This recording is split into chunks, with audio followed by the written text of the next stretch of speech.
자, 잘 쉬셨죠? 네, 마지막 시간입니다. 이제 네 번째 나온 게 합병인데, 합병이란 것은 정의 배울 때 앞서 두 필지 이상의 토지를 하나의 필지로 합치는 게 합병입니다. 얘는 측량할까요, 안 할까요?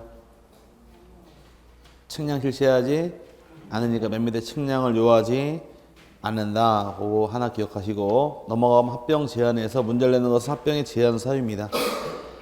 합병이 있게 되면 이제 합병을 하기 위해서 갖출 요건이 10가지가 있어요. 10가지를 통과해야지 합병할 수가 있다 해서 이 10가지를 공부하시는 게 여기서 사실 공부인데, 합병하는 얘기는 외울 게 아니라 기본적으로 감 잡고 갈 것이, 우리가 처음 배울 때 1필지 성립 요건 배웠죠?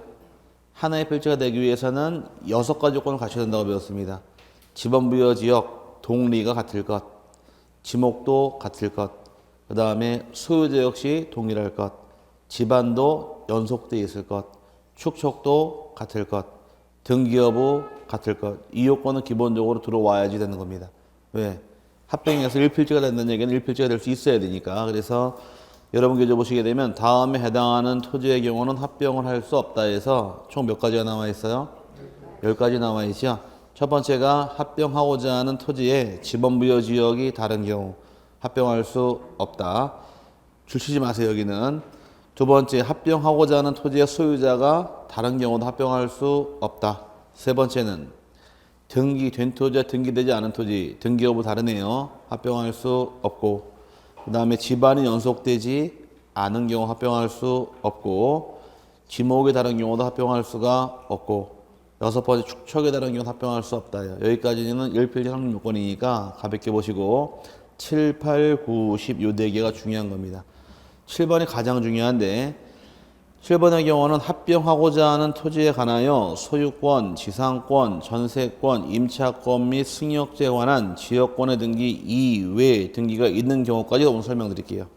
다만은 1월달에 보도록 하고, 합병할 당시에는 지금 나온 권리가 소유권이란 권리 나와 있고 아직 안 배웠기 때문에 여기를 설명 못 드리는 거예요. 그냥 지금은 가볍게 그냥 큰 틀만 잡아 드릴게요. 소유권, 그 다음에 나와 있는 것이 지상권 나와 있고, 전세권 나와 있고, 그 다음에 임차권 나와 있고, 지역권 나와 있는데, 이 지역권의 경우는 승역지 지역권을 의미하는 겁니다. 그럼 이 권리 이외는 합병할 수 없다 그랬으니까 요 5가지 권리는 합병할 수 있는 권리고, 여기 없으면 합병이 안 되는 겁니다. 합병할 수 있다 없다 기준은 이 5가지 권리냐 아니냐가 차이점이에요. 그럼 이 안에 없는 거, 저당권이라는 권리 있어요? 없죠? 저당권 있는 토지는 합병할 수가 없고, 압류란 등기 있나요? 없죠? 합병이 안 되고, 가압류도 합병할 수 없고, 그 다음에 처분금지, 가처분 등기도 합병하지 못하고, 그 다음에 지역권은 지역권인데 이제 요것도 써놓고, 가등기도 합병할 수 없고, 그 다음에 유역지 지역권 합병하지 못합니다. 환매 등기 합병할 수 있을까? 환매권 있는 땅 합병할 수? 환매권? 그러지 마시고 합병할 수 있나 없나는 이 5가지 권리에 있냐 없냐예요. 환매권이란 말은 없죠. 합병할 수 없다. 경매계시 합병할 수 없다. 파산 등기 합병할 수 없다. 등등등등등 다 합병이 안 되는 겁니다. 그럼 합병하는 권리를 5개를 나중에 외우실래요? 이 맞는 걸 외우실래요? 이걸 외워야 신상이 유익하겠죠. 그래서 5가지 권리 합병할 수 있는데 지금 외울 건 아니니까 나중에 민법좀 공부하시고, 네, 등기법 좀 공부하시고 나면은 이게 왜 합병이 가능한지 그때 이유를 알아요. 그럼 지금은 그냥 감각적으로 합병하는 권리는 몇 가지밖에 없더라? 5가지 원리밖에 없다 정도 이해하시고, 예외 규정은 저당권 예외 규정이 있지만 그거는 지금 설명 안 드릴게요. 지금은 이 5가지 원리만 가지고 합병할 수 있다와 없다를 나눈다 이렇게 이해하시고, 그 다음에 8번째 보게 되면 합병하고자 하는 각 필지 지적 공모상 지목이 같다고 하더라도 일부 토지 실제 용도가 다르게 되어 분할 내상 토지의 경우도 합병할 수 없다요. 이 말은 뭔 말이냐? 자, 보자고요. 이렇게 필지가 2필지가 있습니다. 5번 토지 지목이 전, 6번 토지 지목이 전이에요. 둘 다 동일한 소유자, 가별 소유자일 경우에 자기 땅 합병할 수 있겠죠. 2개 합병하려고 마음을 딱 먹었습니다. 합병을 딱 먹고 이제 합병하려 마음을 딱 먹었는데 갑이 예전에 건축 허가 받아가지고 요만큼에다가 5번 땅 요만큼에다가 농가주택을 줍니다. 농가주택을. 그럼 여긴 지목이 뭘로 바뀌어야 될까요? 집 올렸으니까 대로 바뀔 땅이 있죠. 그럼 이제 합병할 토지 안에 하나의 필지의 용도가 다르게 되어서 여기는 분할을 해야 돼요. 지목이 달라졌으니까. 그럴 경우에 어떤 게 먼저이냐가 먼저인데 지금 요 사례에서 합병은 두 개 합치는 건 아직 안 배웠지만 합병할 의무사항이 아니라 이건 임의사항입니다. 합병을 하든 말든 누구 마음이에요? 소유자 마음이 반면에 반대로 아까 우리 배울 때 분할은 대상이 4개가 있었지만 하나만큼만 의무적으로 60일 내 신청하여야 한다. 그게 1필지 일부의 형질 변경으로 용도가 다르게 된 때에는 며칠에 신청하셔라? 60일 내 신청해라. 요거는 지금 1필지 중 일부가 용도가 다르게 되어서 얘는 분할을 해야 돼요. 그럼 이 분할의 경우 그럼 의무사항일까 임의사항일까? 아까 1필지 일부가 용도가 달라지게 되면 의무적으로 60일 안에 신청하라 그랬으니까 하나의 필지 중 일부가 용도가 달라지는 경우는 요건 의무사항이에요. 분할은. 그럼 분할은 의무사항, 합병은 임의사항. 의무가 먼저일까? 임의사항이 먼저일까? 의무사항이 먼저니까 합병할 토지 안에 분할할 토지가 있는 경우는 분할하기 전까지 합병은 할 수 없다요. 그럼 순서는 원칙이 뭐가 먼저이냐? 원칙은 먼저 선 분할 후 합병하십시오. 이게 원칙이에요. 그럼 원칙은 합병할 토지 안에 분할할 토지가 있는 경우는 분할이 먼저니까 분할부터 먼저 하고 합병을 나중에 하라는 얘기입니다. 근데 뭐냐 단서조항 보니까 다만 뭐라고 써 있어요? 가로 안에 토지 용도에 따른 분할 신청과 동시에 합병 신청하는 경우는 그러하지 아니하다. 단서가 있습니다. 그 원칙은 선분할 후 합병이 원칙이지만 예외 규정은 분할과 합병을 동시에 신청하는 경우는 이거 인정해 줍니다. 여기 예외 규정이에요. 원칙상으로는 이게 먼저입니다. 원칙상으로는 선분할 후 합병이 먼저다 보니까 분할할 땅이 있을 때 분할하기 전까지 합병을 못하는 게 원칙이고 합병과 분할을 동시에 신청하는 경우는 그때 인정을 해주겠다까지가 이게 예외 규정이에요. 그래서 여기 선분할 후 합병 규정 잡아내시고 두 개만 넘어가면 나머지는 쉽습니다. 이제 9번째 경우는 합병하고자 하는 토지의 소유자별 공유 지분이 다르거나 소유자 주소가 서로 다른 경우는 합병할 수는 없다. 지분도 같아야 되고 주소도 같아야 됩니다. 그 다음에 마지막 10번째가 합병하고자 하는 토지가 구획정리, 경지정리 또는 축척 변경을 시행하고 있는 지역 안의 토지와 지역 밖의 토지의 경우는 합병을 허용하지 않는데 사업 시행령 안에는 작성하는 장부가 있습니다. 경계점자표, 등록부. 그럼 사업을 시행하지 않는 지역은 그 장부가 없어요. 또 축척 배울 때 이 경계점자표 등록부는 원칙이 축척이 500분의 1로 배웠습니다. 그럼 500분의 1은 경계점자표 등록부 시행지역 이외에는 안 나와요. 지적 축척도 다르고 장부도 다르다 보니까 합병을 못하는 겁니다. 근데 시험을 주로 내게 되면 답이 되는 건 주로 이거를 걸어요. 이걸 가지고 문제를 낸다는 얘기예요. 답을. 합병할 수 있는 다음은 합병할 수 있는 경우이다. 틀린 것은 내고서 이거로 답을 만든다는 얘기예요. 여기서 공부할 것은 합병할 수 있는 권리인지 없는 권리인지를 세분하고 들어오시는 것이 여러분이 하실 공부예요. 나머지 눈에 보여요. 대충. 눈에 보이다 보니까 큰 문제 될 게 없겠지만 문제 여기서 만들어지므로 요거는 잘 기억하셔야 됩니다. 이 합병 요건 이거의 경우는 여기만 나오는 게 아니라 나중에 등기법 배울 때 또 나와요. 이거는. 그러니까 이거가 두 번 우려먹으니까 나중에 이보건 위주로 공부하시면 됩니다.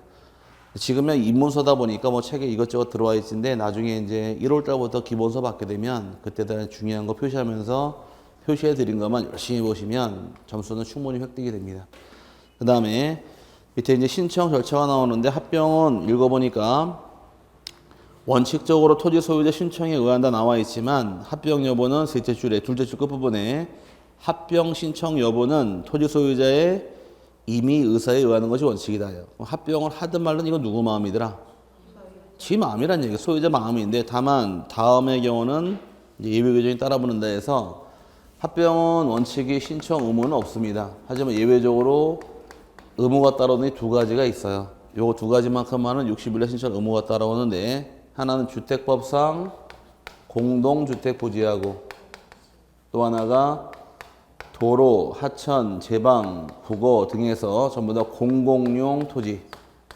도로나 하천 같은 경우 나 혼자 쓰는 게 아니라 공공이 같이 쓰다 보니까 이런 땅을 줄여서 공공용 토지라고 부르는데 이 두 가지 해당하는 경우는 60일 합병 신청을 여기도 하이한 의무 규정입니다. 이 공공용 토지 지목이 11가지가 있는데 아직은 외울 게 아니니까 그냥 큰 틀이 크게 두 개가 있더라. 합병 의무가 있는 것은 공동주택 부지 공, 그 다음에 공공용 토지 공, 그래서 무슨 공? 공 두 개 기억하면 되는 거예요.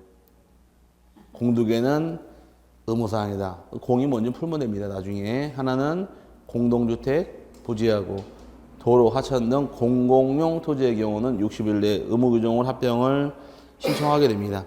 또 마찬가지로 거짓 신청한 때에는 형벌사유입니다. 1년 1천만 원. 오른쪽 이제 절차 보게 되면 합병할 때 지번은 어떤 걸 부여하느냐? 선순위 지번을 부여하는 게 원칙입니다. 측량 실시해요? 측량 안 하죠, 합병은.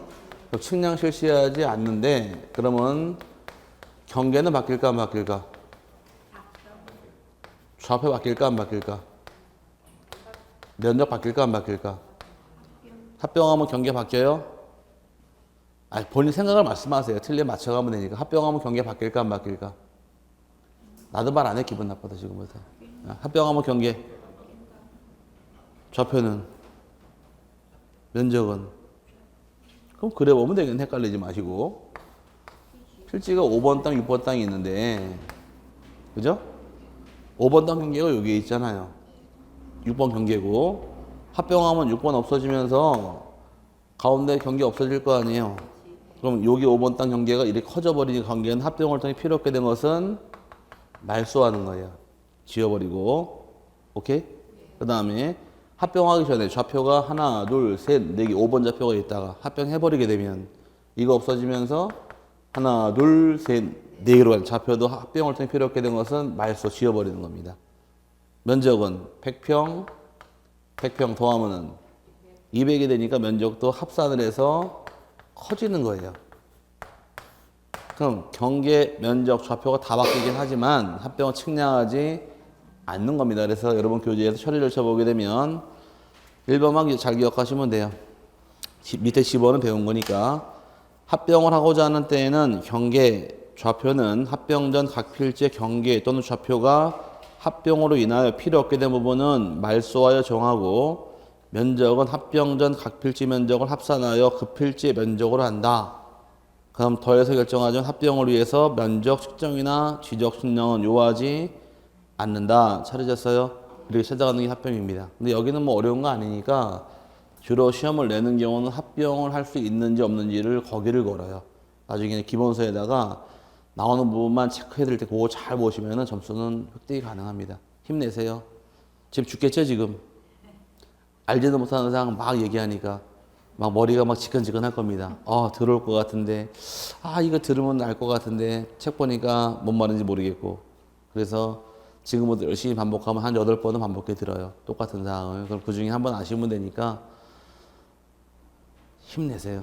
원래 이제 시작은 미약했잖아요. 네 끝은 창대하니까 힘만 가지고 가면 되는 겁니다. 한 번 듣고 모든 걸 다 안다 그러면 지금부터 공부할 필요는 없겠죠. 한 번 듣고 안다 그러면은 나만 내년 8월 달쯤 와서 한 번 듣고 시험 보면 되는데 그게 아니기 때문에 그래서 어려운 거예요. 이 자격증을 취득하는 게 자격증은 면허증이 아니니까 그냥 주워 먹는 게 아니어서 노력한 만큼 따라오는 겁니다. 대부분 다 이제 공부할 때 보게 되면 주변에 자격증 딴 사람이 땄다고 막 자랑을 하고 막 합격했어 막 그럴 때 딱 보면 참 평상시에 나보다 머리 나쁜 줄 알고 있었는데 자격증을 땄대요. 그래서 까짓거 뭐 네가 따면 나도 딴다 그러고서 학원에 딱 와가지고서 막상 공부를 해보니까 허거 되게 어렵네 이거. 온갖 동네 공부한다고 소문을 내놨으니까 중간에 그만두자니 쌍지읒 팔리고 계속 하자니 육신이 괴로워도 그걸 해놓는 게 나아요. 제가 보는 입장에서는 일반 사회 교육 쳐놓고 이제 여러분이 원해서 온 이 교육이지만 이 중개사 공부를 어느 정도 이렇게 딱 마스터해 놓게 되면은 여러분이 사시면서 알아야 될 법률은 이 안에 다 있어요. 아닌가? 기본 생활하면서 알아야 할 법률 다 있습니다. 근데 일반인들이 어디 가서 이 법률을 배울 수 있는 데가 없어요. 중개사 외에는. 그나마 일반인들 법률적 마인드를 갖기 위한 것이 제일 좋은 중개사 공부입니다. 자격증을 따면 금상첨화가 되겠지만 저는 그래요. 자격증을 따려고 노력하지 말아라. 자격증을 따려고 노력하시면은 점수가 60점 안 나올 때 모의고사 봐서 스트레스 받아요. 그러지 마시고 공부는 즐겨라 그냥. 재밌게 즐기고 하다 보면 얻어지는 게 부산물로서 자격증인 거지 그걸 따려고 노력하시면 본인이 지쳐서 힘들어집니다. 공부는 어떻게 하시라고요? 즐기는 거예요. 그래서 뭐 주변에 쓰는 말 중에 천재가 못 이기는 사람, 노력하는 사람. 노력하는 사람이 못 이기는 사람은 즐기는 사람이에요. 공부 즐기고 하다 보면 언젠가는 얻어지는 게 자격증이니까 안 빠지시고 그냥 쭉 듣다 보면 반복해서 자격증 따는 겁니다. 올해도 야간반 우리 에듀프로 많이 땄어요, 자격증.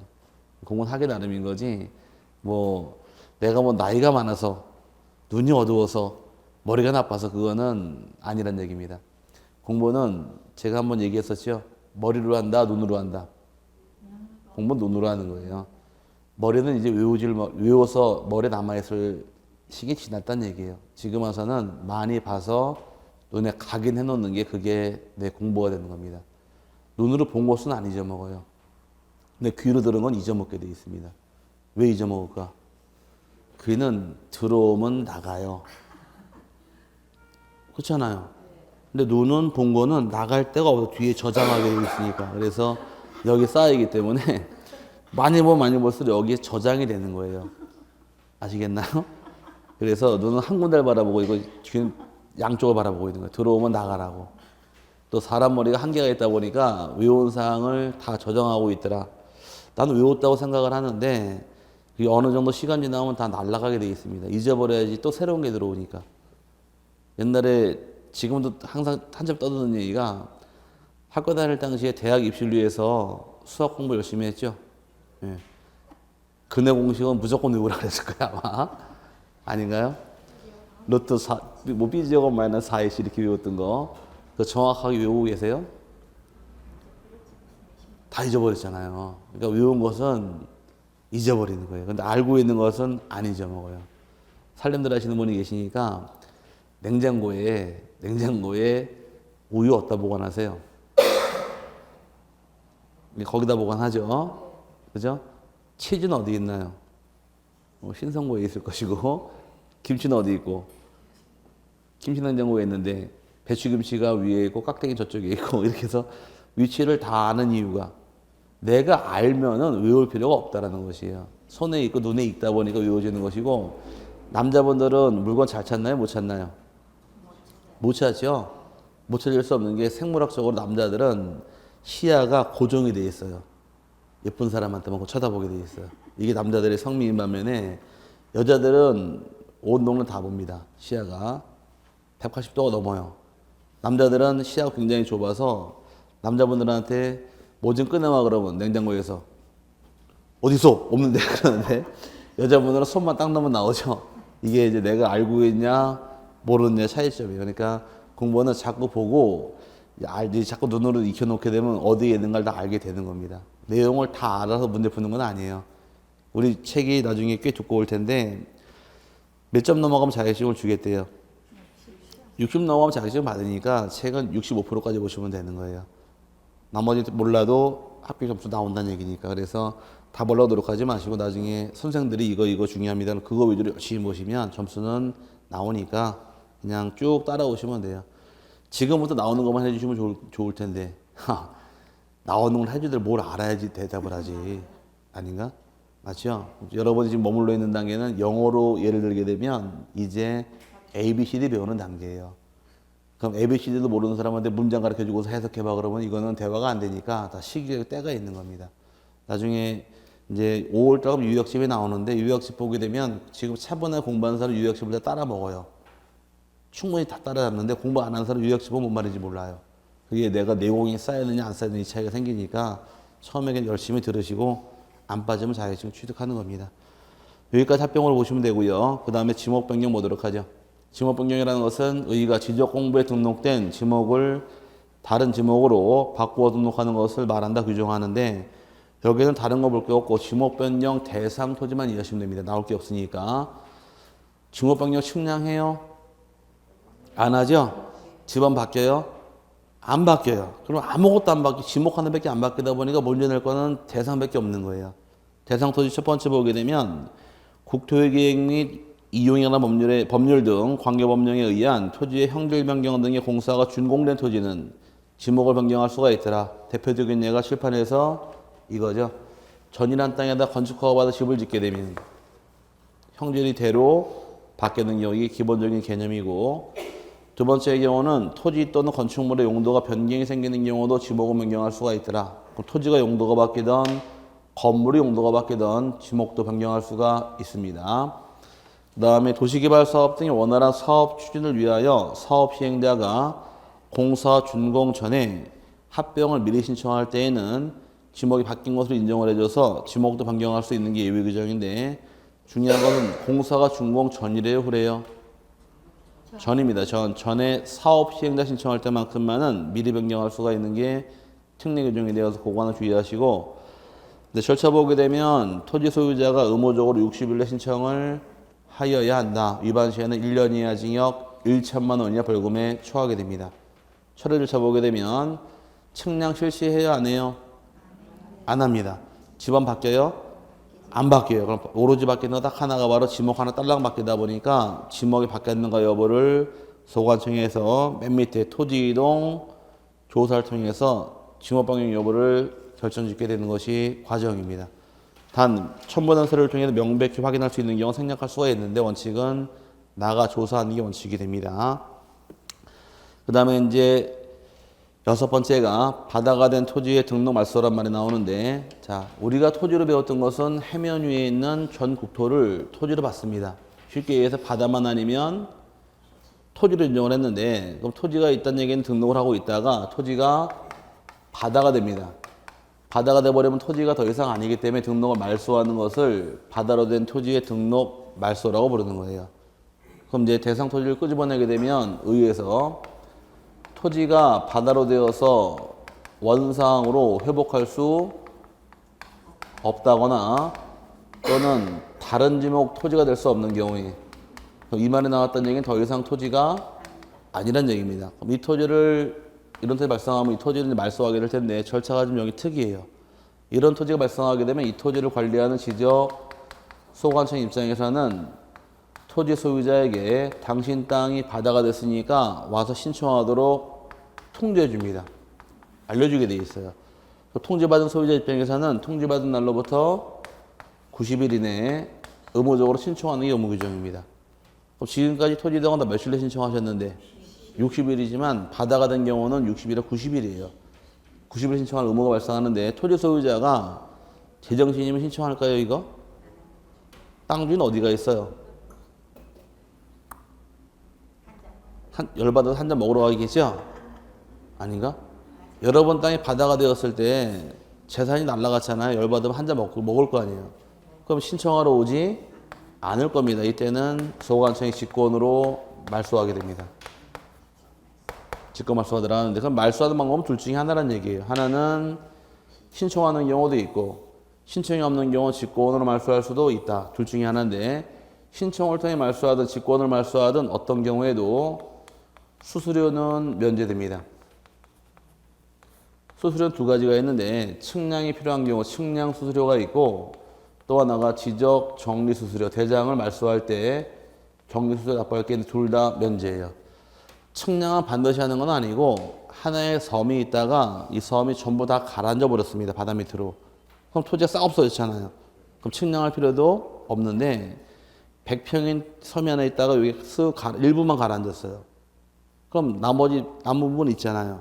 그럼 없어진 부분만 말소가 들어갈 때는 분할 측량 들어갑니다.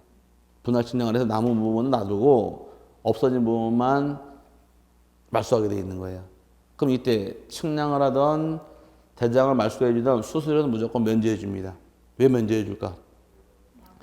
땅을 잃어버려서 재산을 날리는 사람한테 수수료 내라고 하면 열받을 테니까. 그래서 유일하게 수수료가 면제되는 게 여기서 면제해 주는 거예요.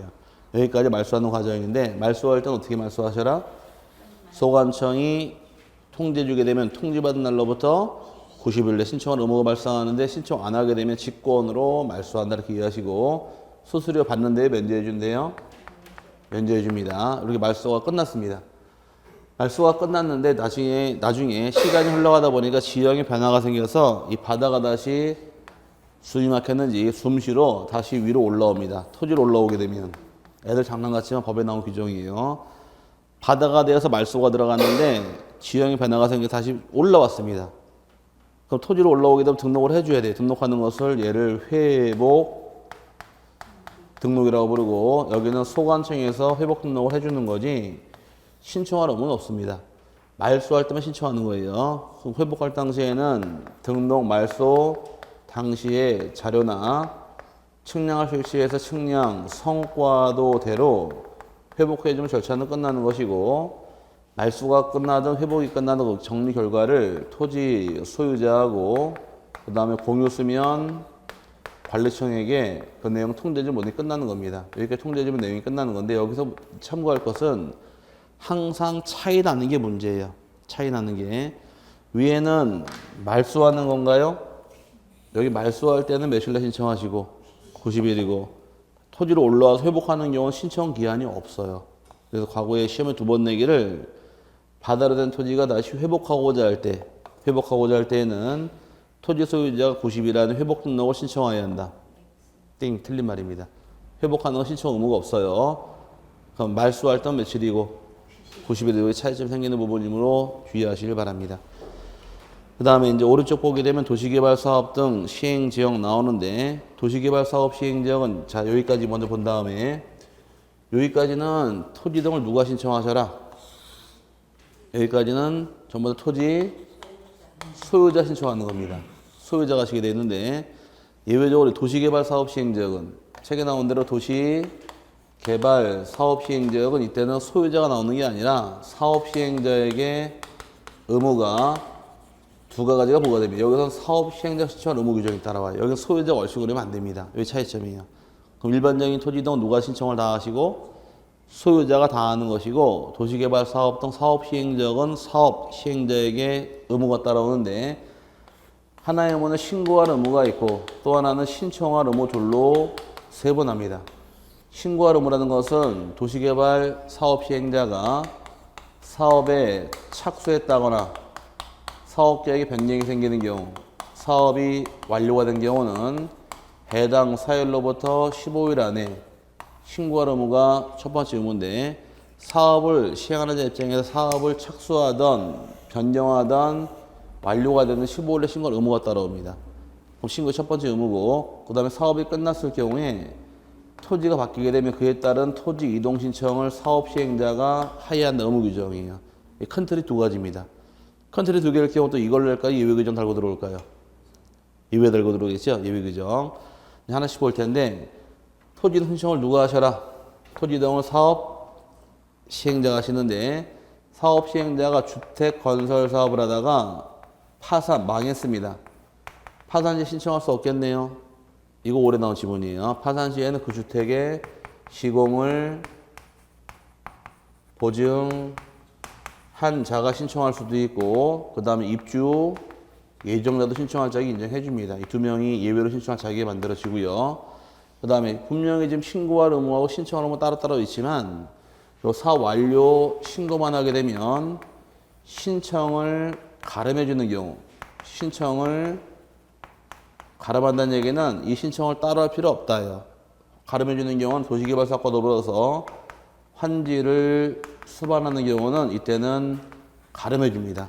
이것도 중요한 파트고 마지막 하나 남은 것이 도시개발 사업 시행자는 토지이동 시기가 언제이냐요. 토지이동이 발생하는 시기는 공사가 끝났을 때 준공된 때 발생한다.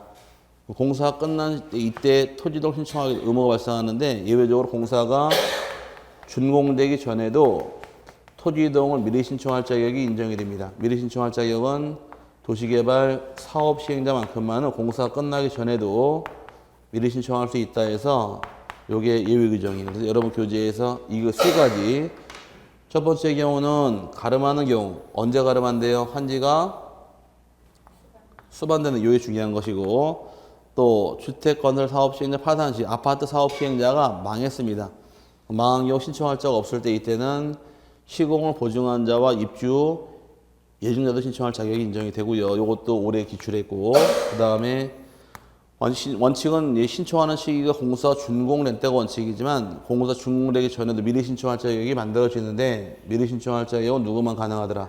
사업 시행자까지 가능하다 해서 잡아놓을게 이겁니다. 지금은 마찬가지로 세부적인 설명은 드렸지만 큰 틀만 더 기억하세요. 자꾸 떠들다 보면은 뼈대 보면 됩니다. 사업 시행자는 어떤 의무가 발생하는데요? 신고와 신청 나눠서 따로 보시라. 그래서 여러분 교재에서 보시게 되면 도시개발 사업 등에 뭐가 먼저 나와 있느냐? 신고 나와 있고 1번에 2번은 토지이동 신청 특례 둘로 나눠지는 겁니다. 신고는 사업 시행이 있게 되면 며칠 내 신고하셔라?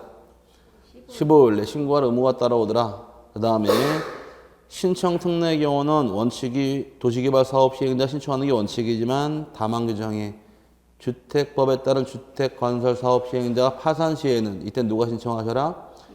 시공을 보증한 자와 입주 예정자가 신청할 수도 있고 유일하게 토지 등이 가름하는 경우 한 차례가 있는데 가름하는 경우는 도시개발사과 더불어서 환지를 수반하는 경우는 가름할 수가 있다. 그래서 그거 주의하시길 바랍니다. 그 다음에 신청 제한이라는 말이 나오는데 도시개발 사업시행지역은 사업의 완료 신고되기 전까지 사업시행자 이외의자가 토지 이동을 신청할 수 없다라고 규정합니다.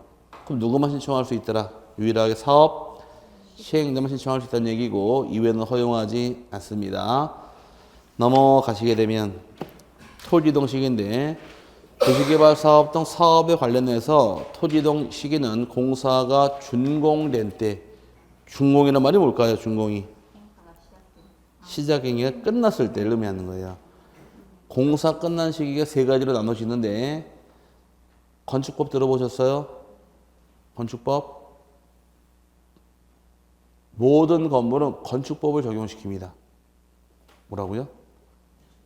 모든 건물은 어떤 법 적용받더라? 건축법. 이게 기본 틀이고 여기에 특별법이 바로 건물 중에서 아파트는 주택법을 적용하는 거예요. 그럼 모든 건물은 어떤 법 적용받고? 건축법을 적용받고 그 건물 중에서 아파트 같은 경우는 주택법을 적용시키는 겁니다. 주택법은 아파트만 적용시키니까 건축법에 특별법이 위치해 있는 거예요. 이해 갔어요? 그럼 이제 그럴 경우에 건축법은 건물 다루는데 맞아봐야지.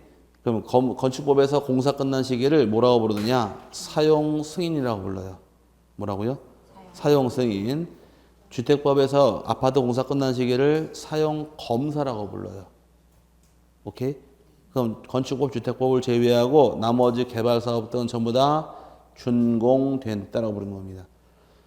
옛날 같은 경우는 그냥 이제 건축법 아마 남자분들은 건물 짓고서 이제 세 들어갈 때 그 건물 준공 떨어졌어 이렇게 얘기를 해요.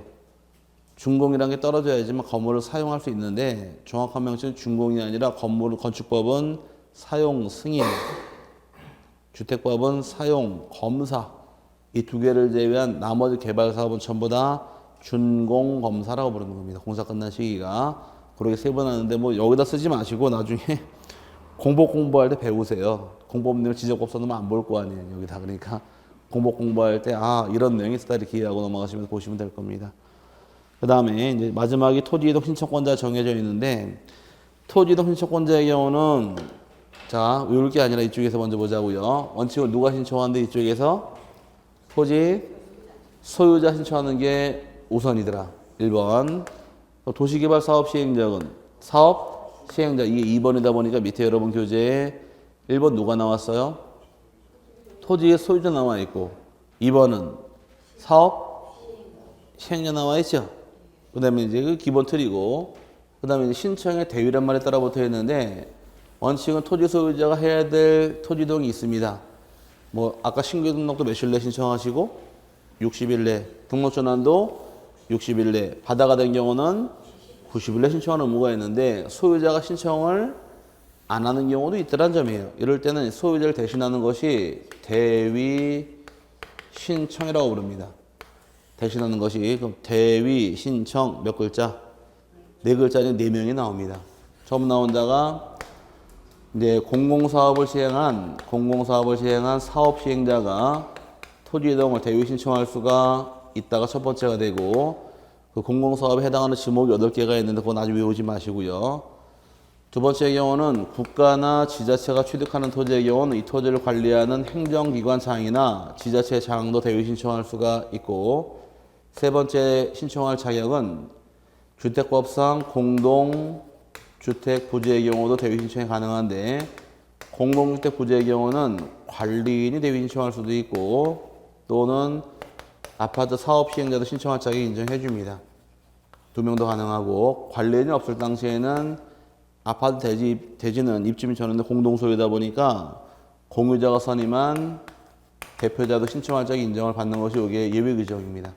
마지막이 민법 404조 규정에 의한 채권자가 대위 신청할 수 있어서 이 4명이 대위 신청할 자격이에요. 이것도 24회 때 기출을 했습니다. 대위 신청할 자가 아닌 자는 물어봤으니까 보기가 4개가 나오는 것은 한 문제 만들기 좋아요. 하나만 더 집어넣으면 5개가 만들어지니까 그래서 4가지도 참고해 놓고 보시고 아직은 외우지 마시고 그냥 대신하는 경우도 이렇게 틀만 잡고 넘어가시면 됩니다. 세부적인 사항은 자꾸 들으면서 익혀나가는 거니까. 그 다음에 제4절에 축척 변경 나오는데 축척 변경까지 맞아본 다음에 오늘 수업 끝낼게요. 축척 변경은 양이 좀 많고 좀 어려우니까 쉽게 조금만 설명드리겠습니다. 깊이 안 들어가고 아마 여러분 배우신 토지동 중에서 가장 어렵고 가장 양이 많은 것이 축척 변경입니다. 이 부분은 시험을 한 문제씩 잘 냅니다. 양이 워낙 많아서. 근데 여기는 좀 어려워요. 축척 변경은 생각보다. 자, 보자고요. 먼저 나온 거 축척 변경이란 의의가 나와 있는데 축척 변경이란 뭐라고 써 있느냐? 지적도에 등록된 토지의 정밀도를 높일 목적으로 작은 축척을 큰 축척으로 변경하여 등록하는 것을 말한다. 찾으셨어요? 그럼 축척 변경에 해당하는 도면은 지적도더라, 임야도더라? 지적도만 나와 있죠? 지적도에 대해서 작은 축척을 큰 거로 바꾸는 것을 축척 변경이라고 부르고 여기 임야도란 말 껴들어오면 안 됩니다. 축척은 큰 게 작아지는 경우는 없어요. 여기 축척 변경의 정의를 이해하시고 축척 변경은 이제 밑에 대상 토지라가 나올 때 대상 토지를 읽어보게 되면 지적소관청은 다음과 토지가 있을 경우에 토지 소유자의 신청 또는 지적소관청의 직권으로 일정한 지역을 정하여 축척을 변경할 수 있다 해서 축척 변경은 신청도 가능하고 직권도 가능합니다. 그럼 어떤 토지를 축척 변경할 것이냐 해서 대상 토지가 밑에 3개가 나오는데 대상 토지의 경우는 크게 3개로 나눠서 첫 번째 나온 것이 잦은 토지동을 통하여 토지 필지 규모가 작아지니까 현재 축척으로는 지적 측량 성과의 결정이나 지적 공모 정리가 곤란한 경우란 말이 나오겠을 겁니다. 이 말 뜻은 토지가 분할이 자꾸 들어가요. 분할을 자꾸 하다 보니까 토지가 작아지겠죠. 작아지다 보니까 측량도 어려워졌고 지적 공모 정리도 힘들어지더라. 이 말은 정밀도가 떨어지니까 정밀도를 높이기 위한 것이 첫 번째 목적이 될 것이고 두 번째 경우는 하나의 지방부여 지역 안에 하나의 지방부여 지역 내 서로 축척이 다른 지적도가 존재할 경우도 축척을 일치할 목적으로 축척을 변경할 수 있는 게 두 번째 대상이고 세 번째 경우는 지적 공부관리상 필요한 경우도 축척 변경할 수 있다 해서 이 3가지가 원칙이에요. 이 대상이 3가지인데 3가지의 경우는 거치는 절차가 있습니다. 절차는 토지 소유자 동의받아야 돼요. 소유자 3분의 2 이상 동의받아야 하고 그 다음에 축척변경위원회 의결을 거치게 되어 있으며 마지막이 시, 도지사나 또는 대도시시장에 승인받는 것이 이게 대상입니다. 절차 원칙적인 절차는 동의받고 의결을 거치고 승인받는 것이 이 절차 3가지예요. 그 교재에서 동의 얼마큼 받으시래요? 3분의 2 이상 동의받고 그 다음에 축척변경위원회 의결을 거치고 승인을 받아라 이렇게 나옵니다. 여기까지는 뜻 이해가죠? 그럼 승인받으러 갈 때 승인받으러 할 때는 기본적으로 내야 될 서류가 있는 겁니다. 어떤 서류를 낼 것이냐에서 정해지는데 승인이 제일 마지막 절차죠. 그죠? 여기 올 당시에 요대로 쭉 이해하시면 돼요. 출처 변경을 왜 하는가? 승인 신청서에다가 사유를 적어야 돼요. 이 중에 하나를 적을 것이고 그래 이유가 될 테니까. 그 다음에 어떤 토지 축적 변경하는가 집안 명사가 들어옵니다. 그 다음에 승인까지 내려왔던 얘기는 동의 받았다는 얘기인가요? 그렇죠? 의결 거쳤다는 얘기인가요? 그럼 동의서와 의결서 첨부해서 승인 요청 들어가는 거예요. 그럼 시도지사 등이 승인을 내려준 경우에 축척을 변경을 합니다. 그리고 그 다음 나오는 것이 밑에 서류 보니까 다음 사항을 지도지사에게 제출해야 한다 해서 축척 변경 사유 어떤 이유냐 적을 것이고 어떤 땅이 포함되어 있느냐 집안 등 명세 그 다음에 마지막 절차가 승인이니까 먼저 절차는 동의받아야 되고 의결을 거쳐야 되므로 토지 소유자의 동의서하고 축척변경위원회 의결서가 따라 들어오는 겁니다. 이거 가지고 승인 신청 들어가게 되면 승인 여부를 통지해 줍니다. 승인이 떨어지게 되면 다음 페이지에 절차로 나오는데 이제 쭉 달고 들어가시면서 세분하시면 돼요. 자, 그럼 승인이 있게 되면 지적소관청은 지체 없이 시행 공고가 들어갑니다. 알려야 돼요. 축적변경 들어간다고 시행지역 내 시군구나 리동 게시판에 알리는데 공고는 20일 이상 공고합니다. 공고에서 일반인들에게 축적변경을 왜 하는가 목적, 세부 계획에 따라 알리는 게 의무 규정입니다. 그래서 여러분 이제 며칠 이상 공고하시래요? 20일 이상 공고하실 것 이렇게 기억하시고 나중에 다 외울 사항입니다. 날짜까지 다. 공고할 때 그 다음 절차 뭐가 나와 있나요? 경계점 표지 설치란 나와 있죠? 그럼 공고할 때 공고한 날로부터 30일 안에 이 토지의 소유자나 또는 점유자들은 자기 땅이 어디까지인가 경계점을 지상에 설치할 의무가 따라옵니다. 그럼 내 땅이 어디까지인가 말뚝박아라는 얘기입니다. 이게 토지 소유자 해야 될 의무 규정이고 그 다음에 이제 지적공모 정리와 정리된 정지란 말 나와 있고 4번에 토지 표시 결정이라는 말이 나와 있는데 4번부터 먼저 보겠습니다. 이제 먼저 이제 지금까지는 축척의 작은 소축적 지적도가 있는데 축척이 큰 대축적으로 축척을 바꿀 거예요. 축적 변경이 들어가게 되면 축적 변경하기 전에 토지마다 여기 잠깐 보시고 말을 풀자고요. 지번이 있고 그 다음에 옛날에 지목이 있고 경계가 있고 좌표가 있고 면적이 있을 경우에 축적 변경이 들어가게 되면 측량 실시할까요? 우리 배운 대로? 측량 안 하는 거 몇 개 있다고 배웠어요? 뭐하고 뭐?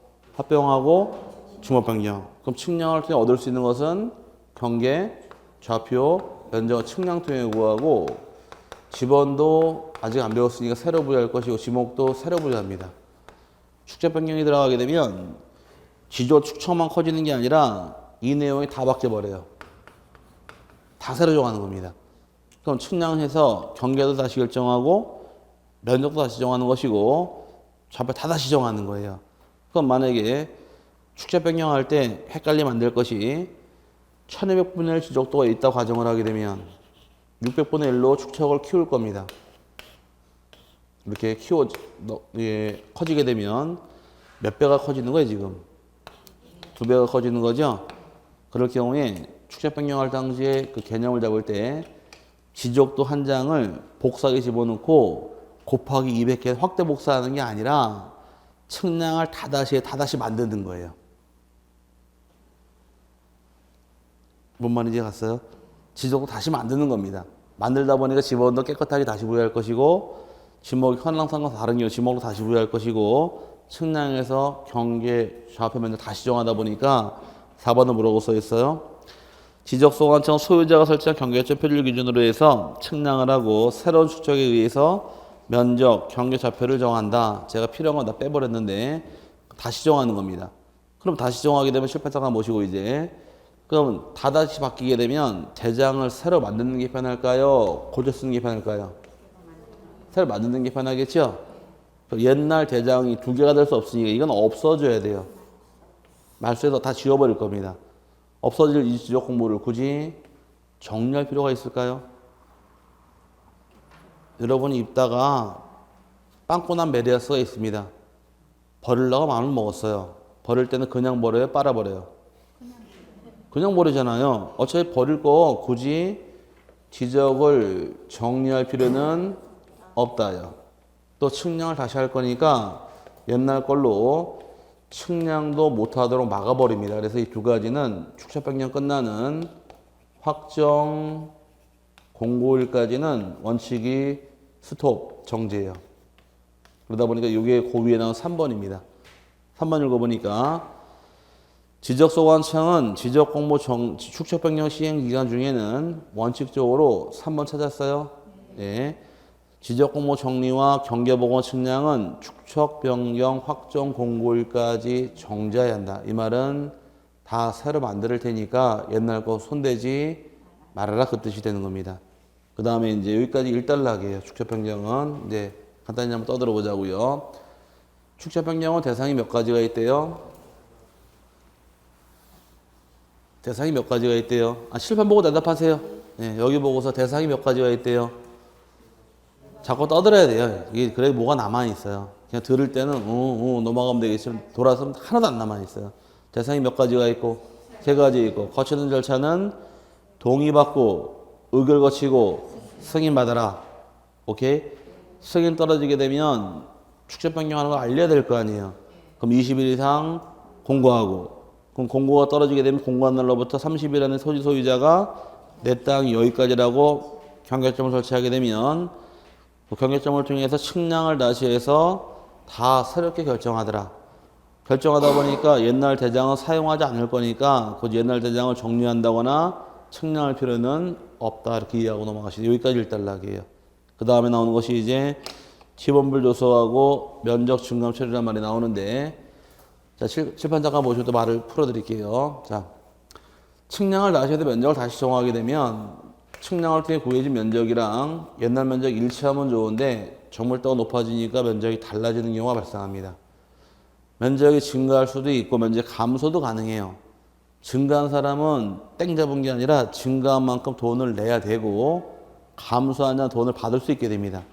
그럼 토지마다 필지마다 면적이 증가한 현황, 감소한 현황을 적어놔야 돼요. 그 증가, 감소한 현황을 적는 서류를 지번별 조서라고 부릅니다. 그 지번별 조서가 여러분 교재 5번이에요.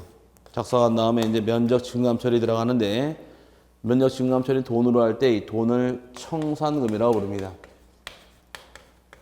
뭐라고요? 청산금 산정하기. 청산금의 경우는 이제 누가 산정할 것이냐에서 쭉 따라붙는데 청산금은 누가 결정할 것이고 그 다음에 언제가 기준이며 어떻게 뽑을 것이고 그 다음에 징수하고 지급하는 과정까지 이해하시면 여기는 끝납니다. 여기서 맥이에요. 여기도 우리 여기는 잘 내야 시험 문제를. 자, 축적 변경은 누가 시행하느냐? 신청을 받아서 소관청이 한다거나 소관청이 필요할 때 직권으로 하는 거예요. 소관청 스스로가.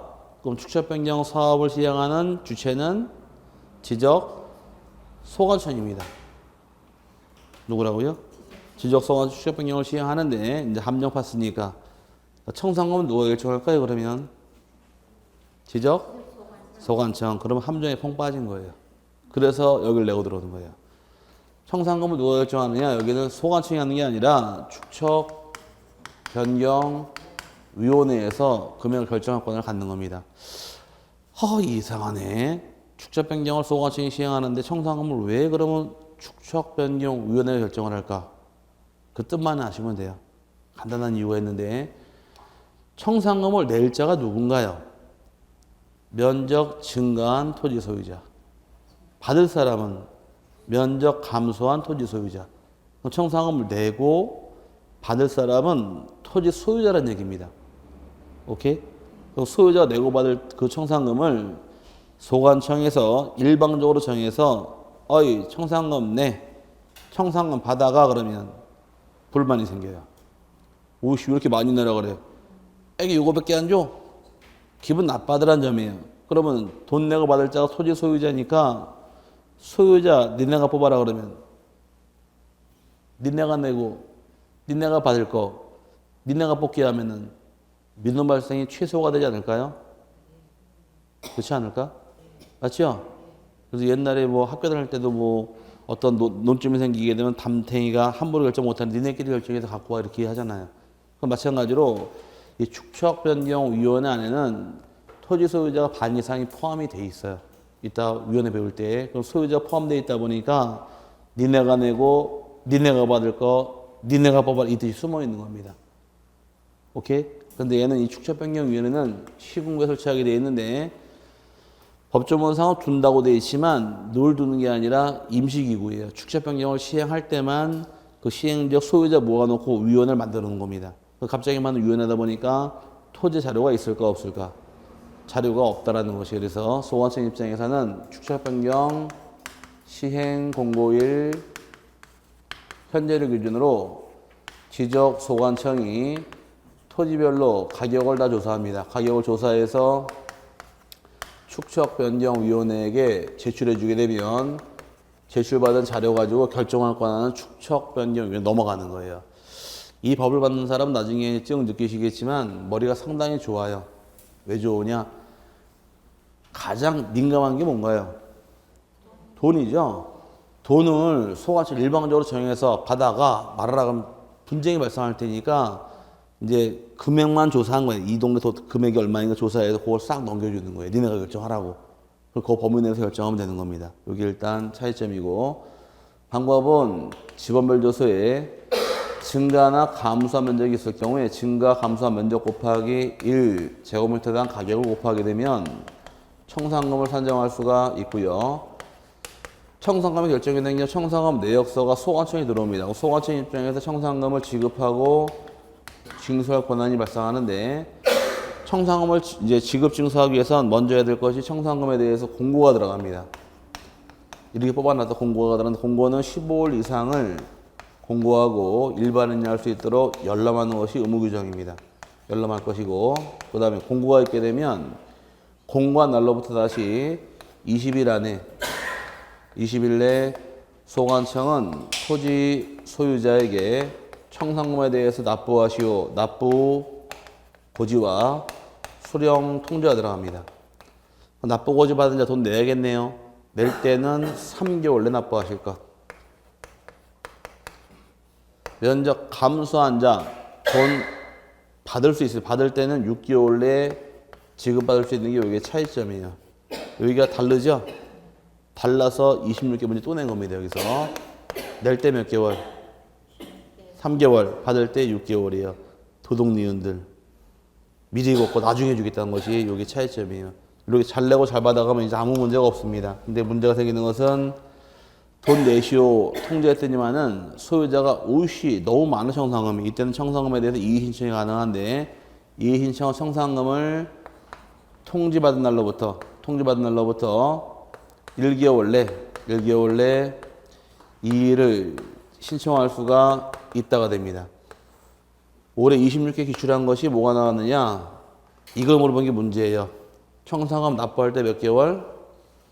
3개월. 이의 신청은 몇 개월? 괄호에 들어갈 날짜는. 그래서 이의 신청은 1개월, 납부는 3개월 된 건 26개 기출 문제입니다. 그럼 이의가 들어오게 되면 이의 신청은 소관청에 하게 돼 있고, 소관청이 이의를 받게 되면 지체 없이 축척변경위원회 회부시켜 버립니다. 왜? 여기서 뽑았으니까. 그럼 이제 회부받은 축척변경위원회가 1월 이내에 이의를 결정을 하고, 결정한 사항 알려주고 통지하면 끝나는 것이 1년의 과정이에요. 그 다음에 이제 마지막 절차가 이제 끝나는 시기인데, 청산금을 납부나 수령, 똑같은 말이 소관청 입장에서는 청산금을 받는다거나 내줘야 받으니까 다른 말 지급이라고 씁니다.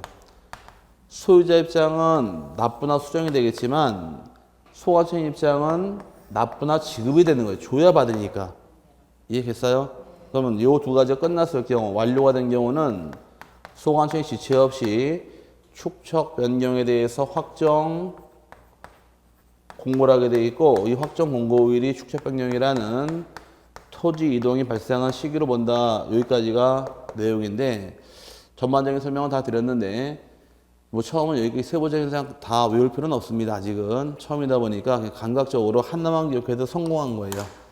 청산금 누가 결정해요? 예, 이거만 외워놔도 대성공이에요. 왜? 나중에 1월 달쯤 가서 청산금 누가 결정합니까? 물어보면 또 뭐라 그럴까? 예? 크게. 예, 지적 소환청이 나오기 때문에 그래요. 차가 퐁당퐁당 빠지다 보니까. 그 청산금 누가 결정한대요? 축척, 변경, 우회는 그것만 잡아놔도 성공한 겁니다. 그러니까 세부적인 사항은 1월달, 3월달 들으면서 익혀나가시면 큰 무리 없이 따라갈 수 있고요. 그 다음에 이제 마지막 넘어가시게 되면 이제 지적 측량 나와 있죠? 네, 지적 측량은 다음 주부터 보도록 하겠습니다. 측량은 하나만 딱 볼 거예요. 아직 세부적인 사항 안 들어갈 테니까 이제 다음 주에 측량 쪽 공부 강의 끝나게 되면 바로 아마 등기법으로 들어가게 될 겁니다. 아마 여기까지 보도록 하시고 다음 주에 측량 모태에서 또 나가도록 하겠습니다. 조심해 들어가시고 일주일에 뵙겠습니다. 수고하셨습니다.